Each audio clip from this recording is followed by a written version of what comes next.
Assalamualaikum warahmatullahi taala wabarakatuh. Alhamdulillah, bersyukur kita kepada Allah Subhanahu wa taala. Murid-murid yang dikasihi Allah sekalian, alhamdulillah pada hari ini kita bertemu kembali untuk kita teruskan pelajaran akidah yang bertajuk tujuan beriman dengan sifat iradah. Tujuan hari ini kita akan belajar berkenaan dengan tujuan beriman dengan sifat iradah Allah Subhanahu wa taala yang merupakan salah satu sifat wajib bagi Allah. Sebelum kita teruskan pelajaran kita pada hari ini, apa kata mari kita sama-sama membaca doa untuk kita dapat mempelajari pelajaran pada hari ini dengan dada yang lapang diberikan oleh Allah Ta'ala, insya-Allah. Mari kita ikuti bacaan doa ini, sama-sama kita membaca doa ini. Persilakan.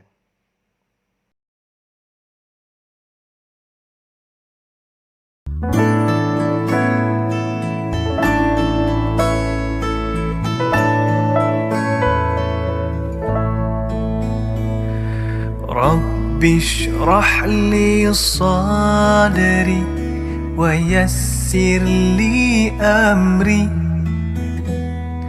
واحلل عقدة من لساني يفقه قولي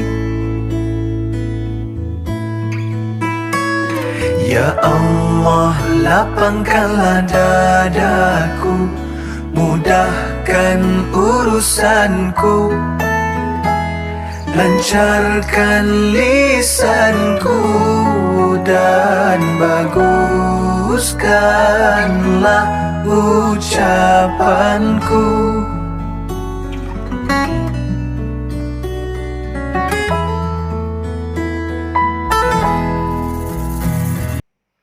Alhamdulillah, dengan doa yang kita baca tadi, moga-moga Allah berikan kelapangan dalam dada kita untuk kita teruskan pelajaran kita pada hari ini berkenaan dengan tujuan beriman dengan sifat iradah Allah. Jom kita lihat apakah tujuan beriman dengan sifat iradah Allah. Pertama, tujuan beriman dengan sifat iradah iaitu Allah Maha berkehendak terhadap setiap makhluk dia di atas muka bumi ini.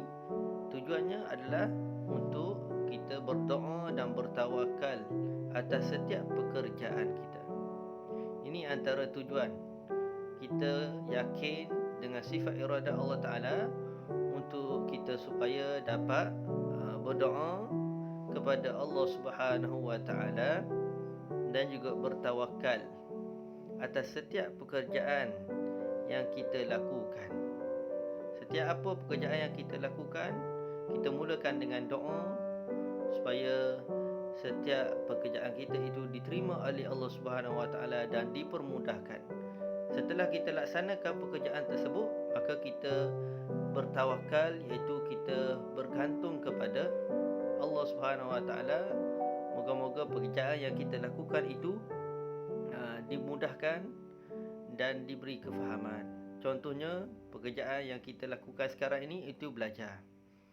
Belajar ini sebelum kita belajar, kita mulakan dengan doa, dan setelah kita belajar, kita bertawakal kepada Allah. Moga-moga apa yang kita belajar itu mendapat kefahaman dan dapat dilaksanakan dalam kehidupan kita. Itu antara tujuan kita beriman dengan sifat iradah.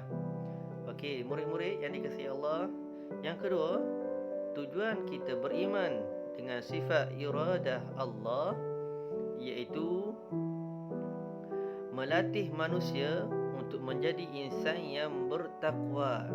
Ini antara tujuan kita beriman dengan sifat iradah Allah Maha berkehendak, itu nak melatih diri kita ni menjadi insan yang bertakwa kepada Allah Ta'ala. Bertakwa ini dengan maksud kita melaksanakan segala perintah Allah dan kita meninggalkan segala larangan Allah Ta'ala. Itulah dimaksudkan dengan orang yang bertakwa kepada Allah. Atau dengan kata lain, takwa ini adalah takut kepada Allah Ta'ala. Itu antara tujuan beriman dengan sifat iradah yang kedua. Yang ketiga, antara tujuan kita beriman dengan sifat iradah Allah, iaitu Allah Maha berkehendak, iaitu untuk kita bersangka baik, yakni husnul zan, atas segala ketetapan daripada Allah Subhanahu wa taala. Itu antara tujuan kita beriman dengan sifat iradah, supaya dapat lahirkan dalam diri kita ini seorang yang sentiasa bersangka baik, ataupun dengan perkataan lainnya husnul zan.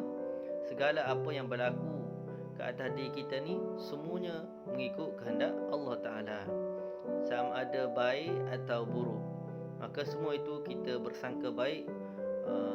Apa yang berlaku ke atas kita, mungkin itu akan memberi hikmah yang di sebalik apa yang berlaku ke atas diri kita itu. Itulah antara tujuan kita beriman dengan sifat iradah, iaitu sifat Allah Maha berkehendak atas segala sesuatu yang berlaku di atas dunia ni mengikut kehendak Allah Subhanahu wa taala. Moga-moga pelajaran kita pada hari ini mendapat manfaat dan diberkati oleh Allah Subhanahu wa taala, dan sehingga itu kita berjumpa lagi. Wallahu alam. Assalamualaikum warahmatullahi taala wabarakatuh.